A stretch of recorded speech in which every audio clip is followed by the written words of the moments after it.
Okay, thank you, Larry. Well, this convention's all about games, and when Rick Jones, convention chair, asked if I'd give a presentation on the Varsity Sportsware, I said, sure. I enjoy giving the programs. I'm an educator by trade, so I enjoy giving these programs. We have one problem, however, with the Varsity Sportswear. There is absolutely zero documentation about it. So it's just a wonderful topic for an educational program when there's no documentation from the factory. So we're going to expand a little bit. We're going to talk a little bit about what does pop up in the Varsity Sportswear, so we'll try to make a program of it at any rate.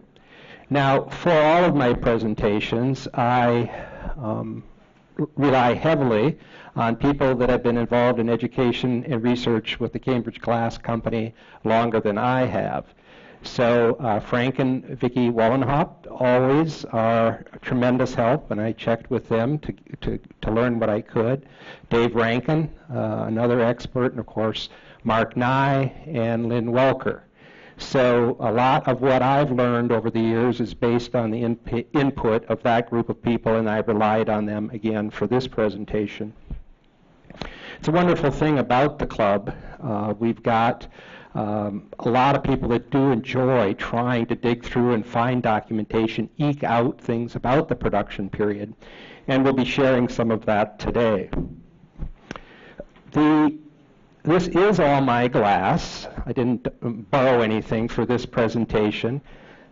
This is all Varsity Sportswear, and this is other production material from the same period of time, mostly also enamel. So the other thing is the production period based on the introduction of enamels in 1931. Virtually all of this was probably made from 1931 to 1933, maybe into 34. Because there was just no mention of it at all after about 1934. So it's a very narrow window of time that this was being made. Now, we'll start talking a little bit more about just the Varsity, and then I'm going to talk about enamel wear in general. So the Varsity sportswear line, you can see by what I've been able to collect over 30 years, it's taken me to put this together. It hasn't been easy. I've had a lot of help from friends. Judy Bennett, who passed away this past year, bless her heart, she knew I liked this, so she would have stuff stowed away for me, like she did all of you, what you collected. Wonderful Judy. Also, Dean Warren from California. Collected enamel for years. I did not know Dean, but he advertised in the Days magazine, and he had a column that long of enamels, Varsity Sportswear and other enamel decorates. And so I called, didn't get an answer. Called. This is before cell phones and everything else. Left a voicemail message. I must have called every hour for about 3 days to get, and I'm not exaggerating, I was pretty young and excited. And so Dean finally called back, and he said, well, you were the first one that left a message, so you're the first one that I'm calling back, and what is it you're interested in? I said, I'll take it all. And he said, what? No, I'll take it all. Well, that'll make it easy for me, he said, to ship it if you take it all. And he had an extensive collection. And he had kept back some, but he did help share it with me over the years. The other one, some of you remember, I know our Illinois crowd, Kelvin Moore, was my buddy, had a lot of conventions, and he had an extensive enamel collection. And over time, we've lost Kelvin as well, but he passed along a lot of his collection to me. So it is the way this works, isn't it, in the collecting world? If you've got friends, you treat them well, they treat you well. And when we have things that we like and we've had in our collections in our homes and we part with it, we like to go to somebody that's going to really appreciate it. So it's kind of way this, for the new timers, it's the way it works. It takes time. This stuff doesn't just fall in your lap extremely easily. Well, as far as these Varsity Sportsware, the most common item found is the 14-ounce tumbler. By far and away, the 14-ounce tumbler pops up most often. There are a number, I think 3 in the museum, that I do not have in my collection. This is one that Judy passed along to me. I think it's one of the more, what shouts out at you. The Pit Panthers, the bright yellow and the bright blue.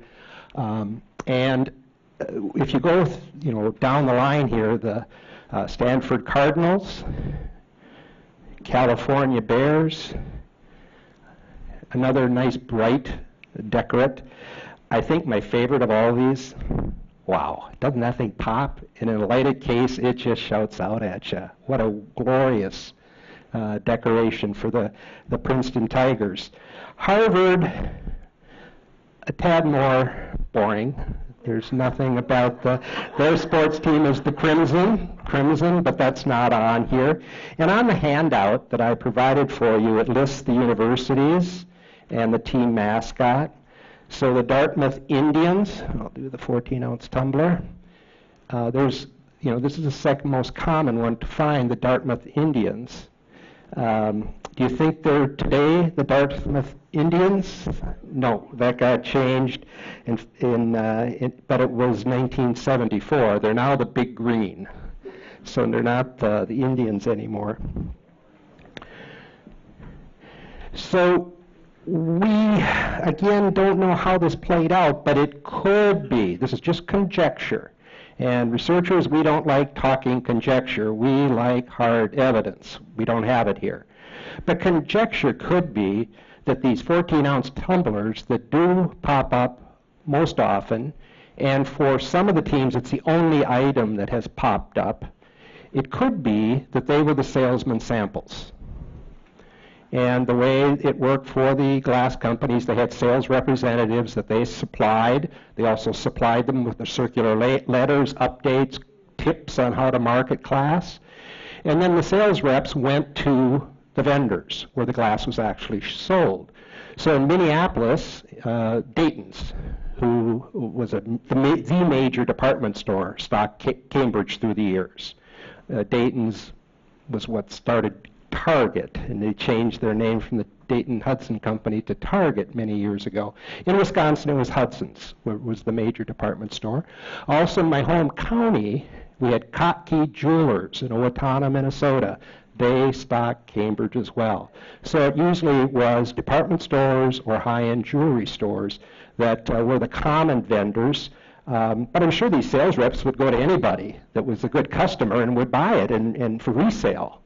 So it may be, we don't know, that most of these teams it did not take. They could not find a vendor, but there were still the salesman samples that they had shared from the company.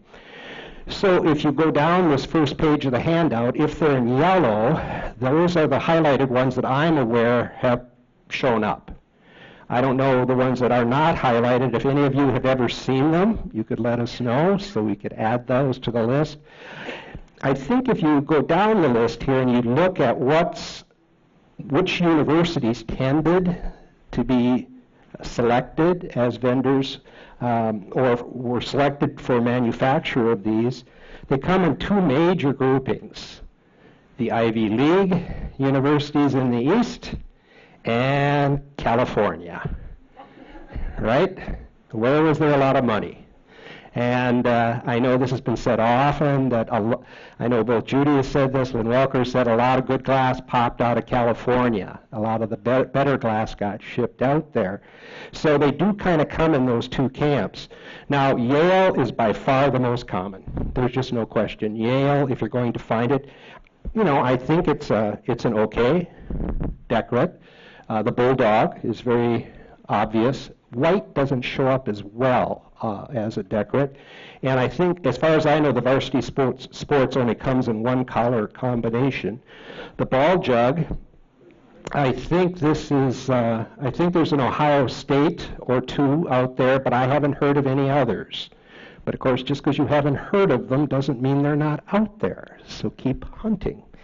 But of course, you've got the very large decorate on this one. Another one, rather striking, is the cocktail shaker. Now, I'll stop here and talk how this was done. And again, Dave Rankin was a big help. So the decorate plate, the steel plate like they use for the etching, and I think if you watch the new tape that's been redone at the museum, they do a nice job on that, how they rolled out the material, put the plate on, it just did one right after another. You know, the person on that video just did one right after another. That was passed on to the decorating department. These were done similarly, the plate was similar, but it was in reverse from the etchings. So where the design was down into the plate rather than the other way around, so the enamel could go in, you could put the paper on, pull it up and put it on the blank. Now, one like this is pretty straightforward, the bulldogs and the dog and the Y. The lines would have been done on a turntable by hand. And very likely the outline of the Y in blue was done by hand as well. So a lot of hand labor would have went into it. One of my, oops. It's fine. One of my favorite pieces is the nude stem comport. There's only been 2 of these. I'm lucky to have both of them in my collection. It's just spectacular. It's one of my favorite pieces by a long shot. Why they didn't make more, why it hasn't popped up in other teams, we just do not know. The second most common, easily the Dartmouth Indians. I don't know what you think, and I don't know if it shows up well from where you're seating. It does not show up very well in a display case, so it's not my favorite among all the decorations. If you look at it close, though, it's well executed and quite nice. I mentioned the Harvard earlier, rather plain, but probably quite professional looking, which might fit Harvard. So on the handout, if you look at it, I've got the last year's ranking by Forbes magazine on the national rank of these universities. Number 1, Harvard, all these years later. Again, this was introduced in 1932. We don't know how much longer it was in production after that. Stanford, one of the California universities. Number 2 today, but I think was a pretty good university way back in the 30s, probably not as strong as it is today. Then Yale is today ranked number 3, and as I mentioned earlier, the Princeton Indians. So among these more common that pop up most often of the decorates, 4 of them are Ivy League universities. So there would have been money in those towns if they did get a bookstore or a department store as the vendor. They probably were able to move it.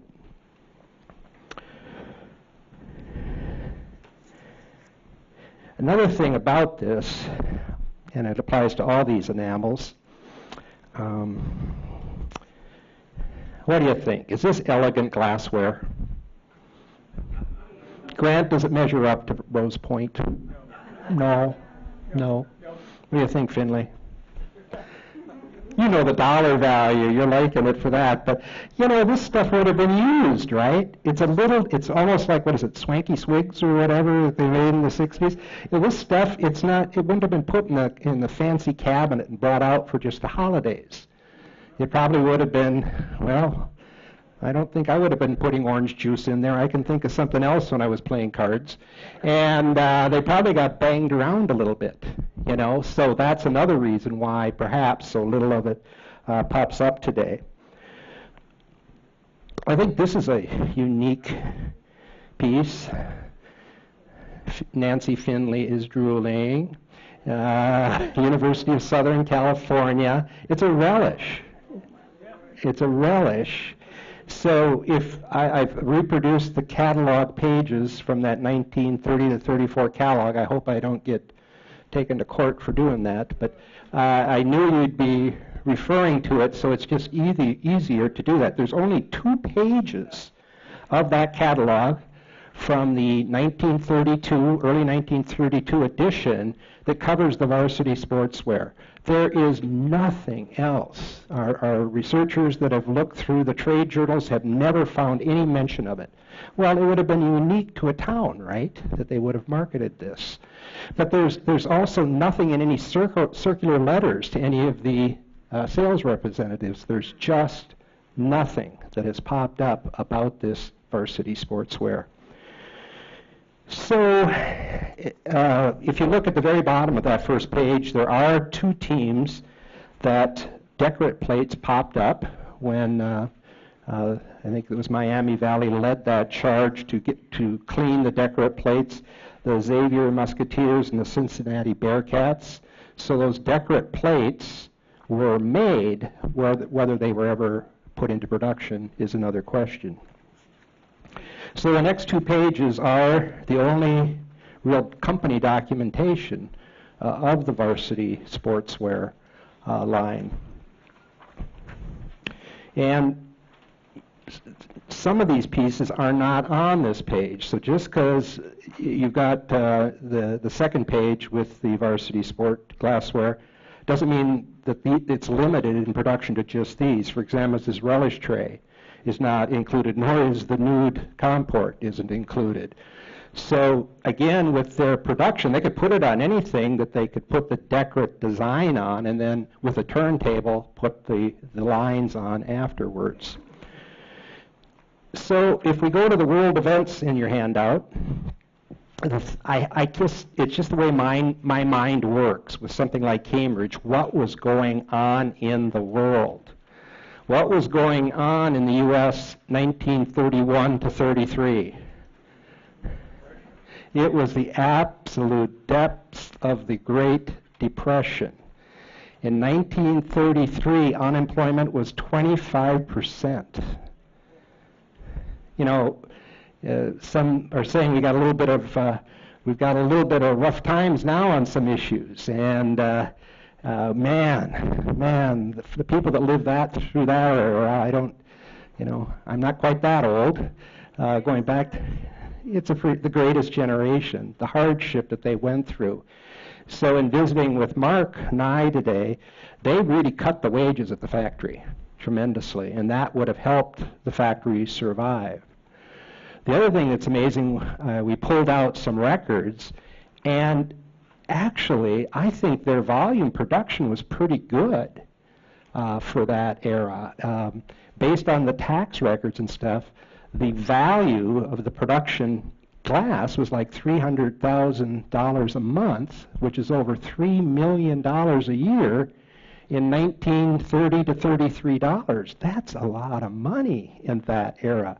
So they were able, through their sales reps and the major outlets, department stores, jewelry stores, or wherever, there was a clientele out there that did have the money to purchase Cambridge glass, and they survived that period of time.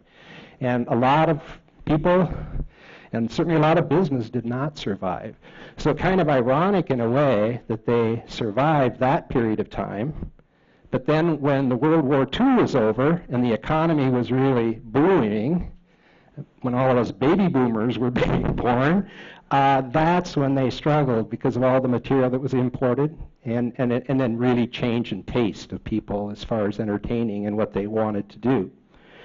The other thing you point out in the 1930s, that was the Dust Bowl. So the Midwest was really struggling because it was heavily agricultural, and a lot of that's when California really got populated. Head west, because they just couldn't. With the Depression and the Dust Bowl, they were just starving. A couple other things. I thought 1931, the Star Spangled Banner became the U.S. national anthem. Before that, it was My Country 'Tis of Thee, with the same melody as God Save the Queen, So the Star Spangled Banner, not till 31, the Empire State Building. The low point of the Dow Industrial, 1932, the year that this was introduced, 41.22. I hope it doesn't go back there anytime soon. My 401k is going to be hurting big time. We talked about the unemployment, and it was a tough time there. If you've had your American history, you know it was not easy for Roosevelt in the election. Major change for the country and major investment to keep people working. So November 1932, FDR was elected. He wasn't inaugurated till March. It was before electronics, so it was a longer period of time. They didn't have the inauguration in January. But other things that happened in March. The Dachau concentration camp opened the same month near Munich, Germany. Have any of you been there?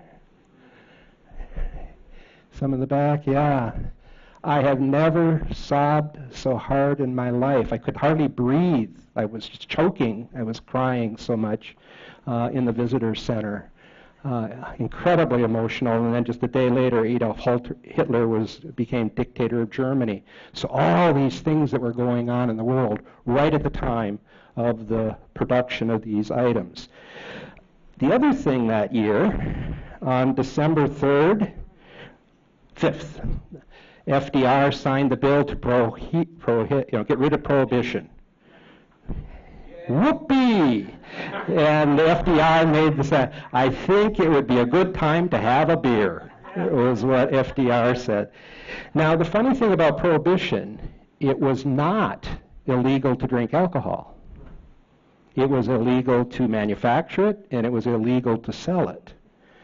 So, again, a lot of these items, these cocktail shakers, these decanters, were made before the repeal of prohibition. And I read that New York City, during prohibition, had between 30,000 and 100,000 speakeasies. So people were drinking.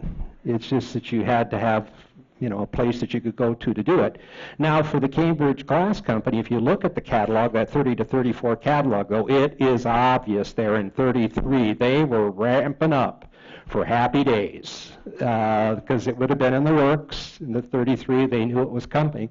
So that latter part of the catalog, 33 and 34, oh my gosh, it's almost all drinking vessels and cocktail shakers and that type of thing. So they all wanted to celebrate, apparently, at that time.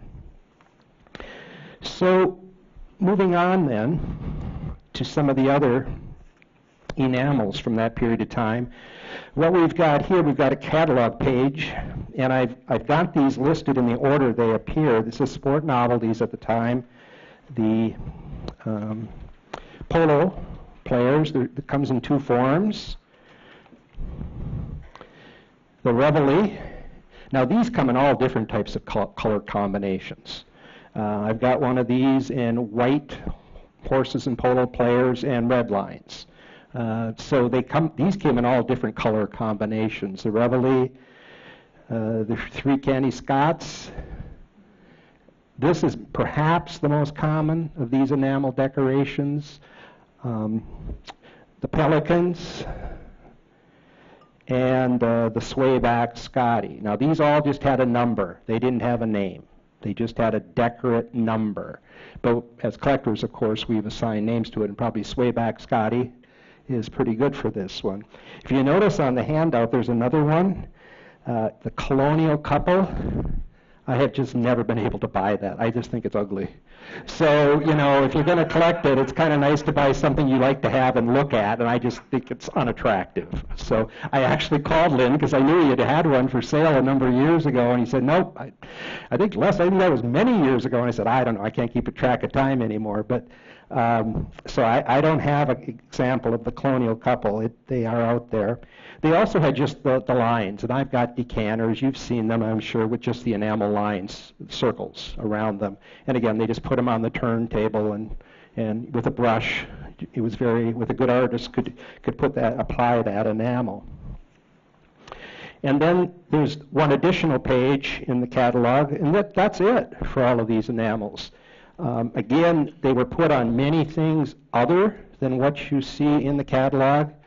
And some things that are in the catalog, I don't know if we've ever seen a few of them. This is the other um, imperial, well, hunt scene, a polo hunt scene. This is hunt scene. Look at all the colors on that. All those colors. To have put all those colors into that decorate plate to pick up. So the outline certainly would have been there. Perhaps it was touched up by hand afterwards. Not sure. We just don't know. There's no documentation on the process at all. But probably a major color or two would have been done as far as put into the decorate plate to be picked up and then put onto the item. Here's looking at you. This comes in many different color combinations as well. Kind of a cute one, and it's not featured in the catalog, but this is one that's probably a little easier to find than some of the others. Here's looking at you. Kind of a cutesy thing. Again, if you're into rather elegant, classy glass, this might not be your thing. Here's looking at you, you know. But, you know, it's charming, kind of cute, and there's some of it out there. This is another ice bucket with, and this thing is just in pristine condition. The gold decoration is great with the fighting cocks, and that's in the decorate book. Again, many colors within that's heavily applied. So again, maybe there was base colors put on the decorate plate and then some additional hand decorating done as well. The tomatoes, most often you'll find it in tumblers. This is the juice pitcher. Again, multiple colors there. If you look closely, it does appear that there's been some hand work on the tomatoes, at least as far as the coloration. This is one of the another prize piece in my collection, additional to the nude, flying tomatoes. Again, how elegant. And this one means a lot to me because the stopper, it's got the identifier of William Smith. So I was able to get this at one of the Bill and Phyllis Smith auctions, and it just really means a lot to me that this was Bill and Phyllis's piece. Also, they had flying oranges, another, again, very elegant type of thing. This is the Century of Progress Chicago World's Fair, which was 1933 and 34. It's a Pilsner. Usually, it's most often pops up on the 14-ounce tumbler again. So this was 33 to 34, so maybe made into 34 or longer. Again, we don't know when it was discontinued, but again, there's just no advertising at all on anything when you get beyond that 33, 34 period. Then the skier.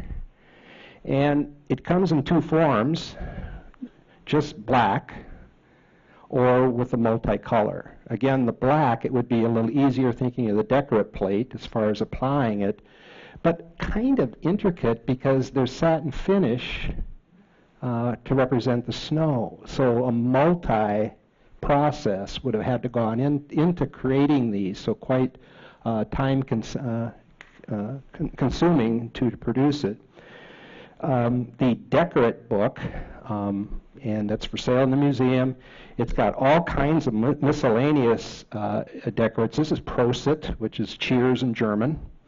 There's just all kinds of different decorates in there that on a rare occasion will pop up. So attractive, but they didn't make it often. This is the George Washington Bicentennial, 1932. They probably didn't sell a lot of them after 1932. This usually pops up as plates or bonbons, something like that. Again, with the George Washington being solid black, probably not that difficult to manufacture. It's on this side, and then again, just decorate on the turntable as far as the lines.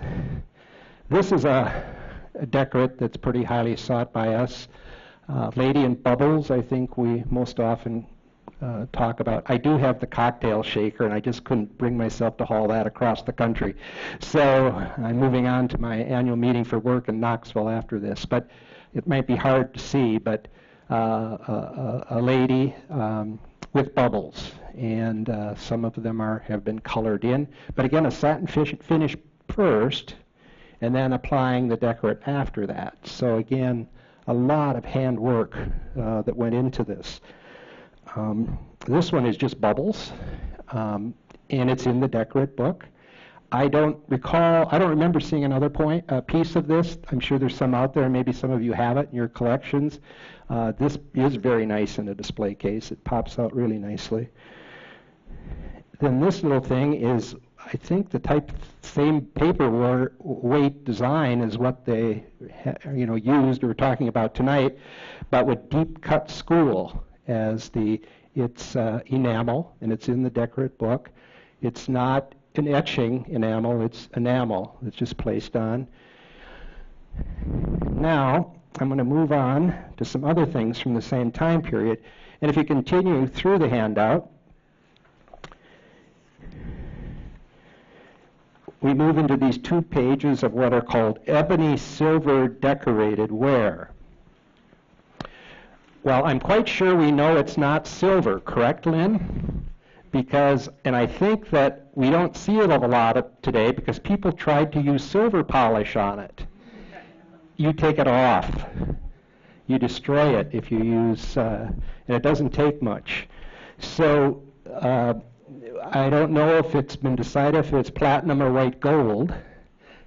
Probably white gold, I think, too, because platinum has more of a gray cast, I think, than the white gold would. But again, they would have used the decorate plates. And it's very obvious on these, the lines are done by hand. When you look at it very closely, it's pretty obvious the lines were done by hand.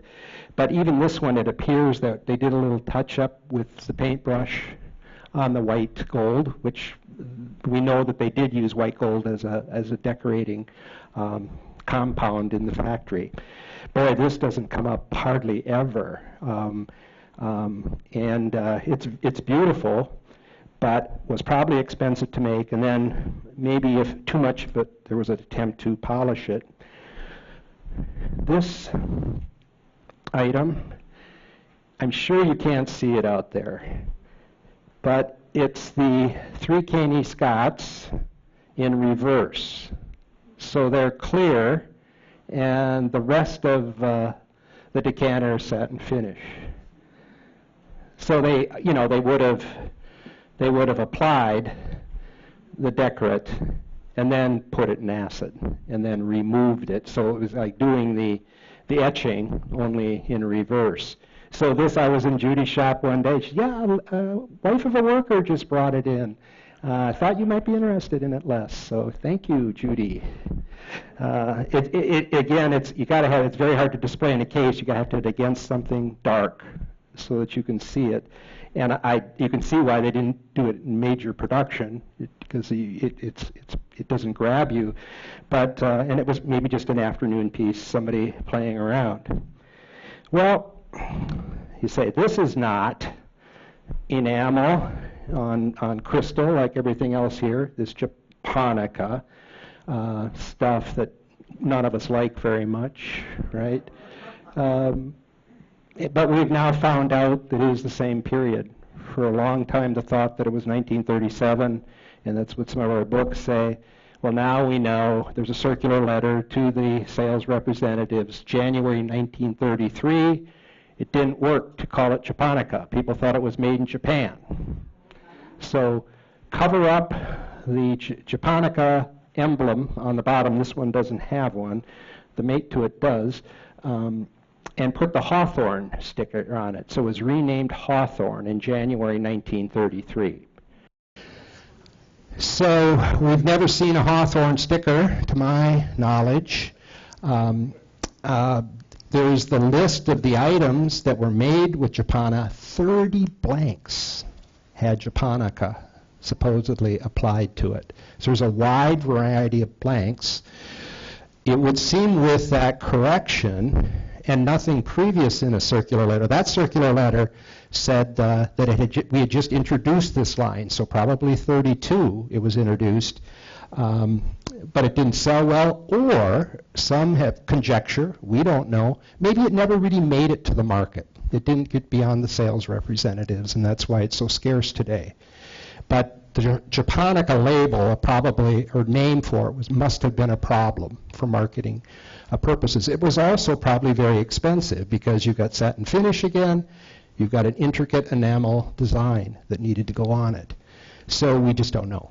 But it is really like Charlie Upton used to say, scarcer than hen's teeth was his common line on things. And Japonica doesn't pop up, and at least a few of you like it. I know that. This is another enamel decoration. I love this. It's black, red, or green enamel lines on Crown Tuscan. The pieces, as far as I know, always have the Crown Tuscan stamp on the bottom. I think every piece I've seen with the enamel lines on has the enamel Crown Tuscan stamp on the bottom.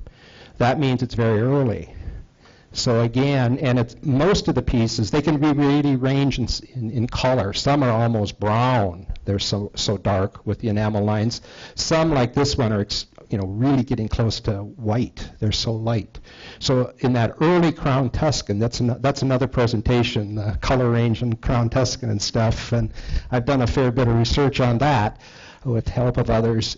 This is almost certainly right there in 33 as well, right at the introduction. Again, we don't know for sure, but it fits in this same general timeline.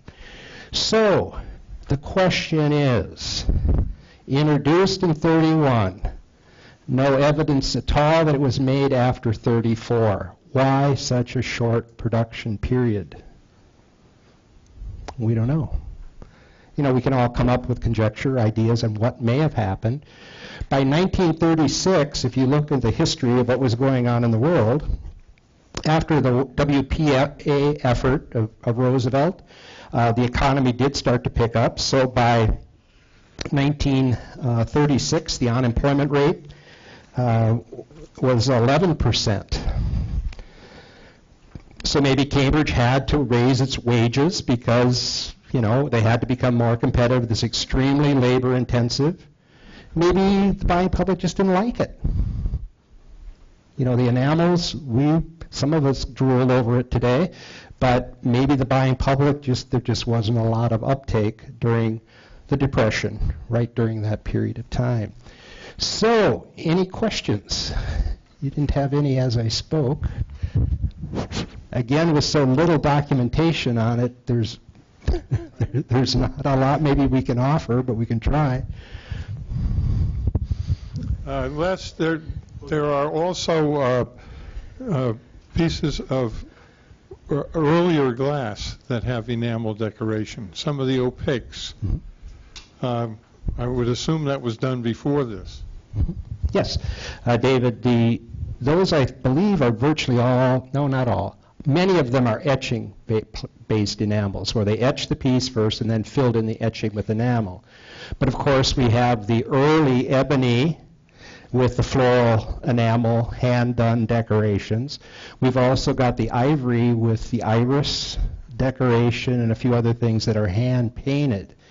So those are a different process. It isn't a decorate that came off a plate. It was actually hand-painted. But yeah, so there's kind of those ebonies with the floral enamel decorations by hand, and then the ivory and a few other colors, I believe, mostly ivory, with the hand-painted enamel that was fired on. And then the decorates, you're familiar with the dragon and the peacock and a few others like that some people go gaga over today. If they would have just known how much we were going to go crazy for that stuff today, David, you had that green enamel dragon vase. How many people asked you if you would sell it? That's why it's yeah. So they made this glass what the public would buy. They were in the business to make money, to be profitable, so that they could employ workers. They had no idea that there were going to be us collectors that would be fastidious. And of course, what do we tend to like the best? The stuff they didn't make much of, like Japonica and like enamels and so many other things, because it's more obscure and it's harder to find. Good question. Anything else? Okay, I got a question back here first. Les, do we know anything about the history of the enameling department? Was that a short-term department for NCC? If there, not NCC, I'm so sorry. I've been a little convention fatigued. Was that something the Cambridge Glass Company didn't have an enameling department for a long period of time, or did they just was very prolific in that 31 to 33 period? Because it's fascinating how much they did then. Well, again, I don't know if Mark's here. He's the one that's really, Mark's back there. I think he can, really studied the workers. But in the decorating department, people moved around. They didn't do just one thing the whole time. They would tend to have one thing that they would emphasize, but as taste changed and the worker demand changed, they would do different things. Again, we've got the different eras where they were using enamels. This decorate enamels, the varsity sports, again, it's a very narrow period of time, so the people that would have been involved in it would have been reassigned to other types of activity, perhaps decorates, yeah. Suzanne, did you?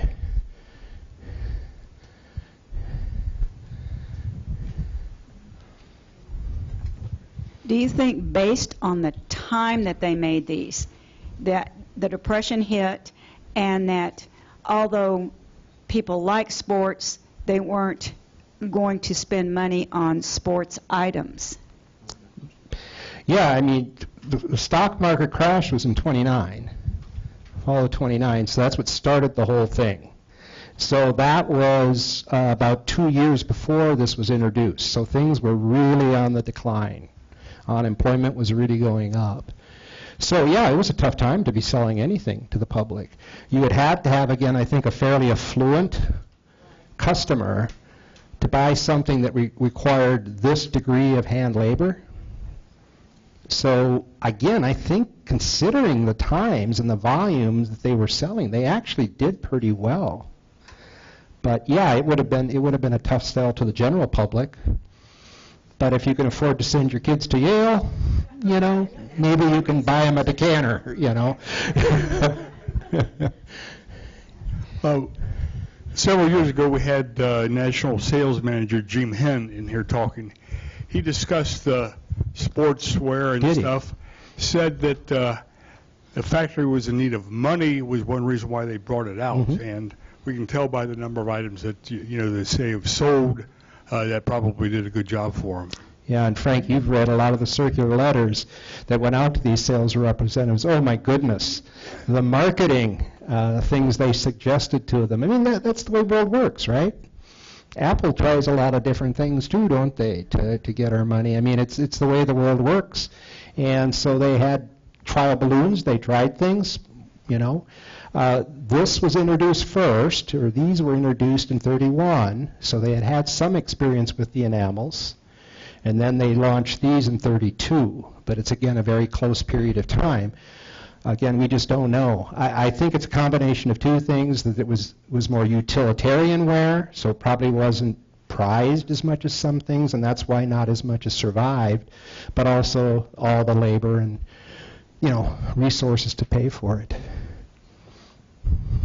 Do you think that there's so many empty spaces?